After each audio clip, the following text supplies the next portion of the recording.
নীরব নিস্তব্ধ রজনী, রাতের নিশ্ছিদ্র আধার, শুয়ে রয়েছেন জাতির পিতা হজরত ইব্রাহিম আলাইহিস সালাম। এমনই সময় তিনি স্বপ্নে দেখলেন কে যেন তাকে বলছেন, ইব্রাহিম তুমি কুরবানি করো। ইব্রাহিম আলাইহিস সালাম স্বপ্ন দেখে জেগে উঠলেন। পরদিন সকালে তিনি 100 উট আল্লাহর রাস্তায় কুরবানি করে দিলেন।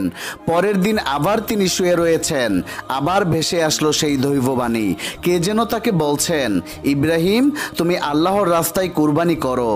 পরদিন সকালে আবার হজরত ইব্রাহিম আলাইহিস সালাম আল্লাহর রাস্তায় 100 উট কুরবানি করে দিলেন। কিন্তু হাই, আল্লাহ রব্বুল আলামিনের দরবারে তার এই কুরবানি কবুল হয়নি। তাই পরদিন তিনি আবার যখন বিছানায় শায়িত হয়েছেন, তখন আবার ভেসে আসলো সেই দৈববাণী, কে যেন তাকে বলছেন, হে ইব্রাহিম তুমি আল্লাহর রাস্তায় তোমার সবচাইতে প্রিয় বস্তুটিকে কুরবানি করো। পরদিন সকালে হজরত ইব্রাহিম আলাইহিস সালাম ভাবতে লাগলেন, আমি পরপর 2 দিন 200 উট আল্লাহর রাস্তায় কুরবানি করলাম, কিন্তু আল্লাহ কি আমার এই কুরবানি কবুল করলেন না? তাহলে কি চাচ্ছেন আল্লাহ রব্বুল আলামিন?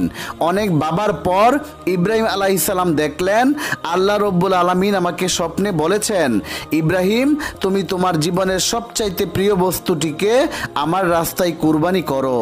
এই পৃথিবীতে আমার সবচাইতে প্রিয় বস্তু হলো আমার সন্তান ইসমাইল। হজরত ইব্রাহিম আলাইহিস সালামের বয়স যখন 86 বছর, তখন হজরত ইসমাইল আলাইহিস সালামের জন্ম হয়েছিল। তাই ইব্রাহিম আলাইহিস সালামের সবচাইতে প্রাণের ও মহব্বতের সন্তান ছিল ইসমাইল। কেননা এত বার্ধক্য বয়সে তিনি একটি সন্তান লাভ করেছিলেন। সন্তানটি ছিল তার বংশধারা জারি রাখার একমাত্র মাধ্যম।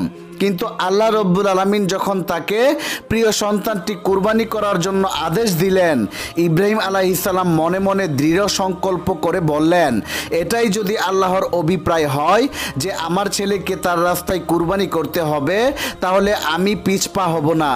আল্লাহর মহব্বত ও ভালোবাসা পাওয়ার পথে দুনিয়ার কোনো কিছুই আমার জন্য বাধা হয়ে দাঁড়াতে পারবে না। এরপরে আল্লাহর নবী হজরত ইব্রাহিম আলাইহিস সালাম তার একমাত্র পুত্র ইসমাইলকে আল্লাহর রাস্তায় কুরবানি করার জন্য দৃঢ় সংকল্প করেন। যেই ভাবা সেই কাজ। ইব্রাহিম আলাইহিস সালাম তার সন্তান ইসমাইলকে ডেকে বললেন, ওহে বৎস, তুমি গোসল করে সুন্দর সুসজ্জিত কাপড় পরে তৈরি হয়ে নাও, আমি তোমার একটি দাওয়াতে যাব। শিশু ইসমাইল আলাইহিস সালাম ছোটবেলা থেকে আত্মীয় স্বজন ও পিতার মহব্বত ছাড়াই লালিত পালিত হয়েছিলেন। ছোটবেলা থেকেই পিতা মাতার সঙ্গে ছিল না।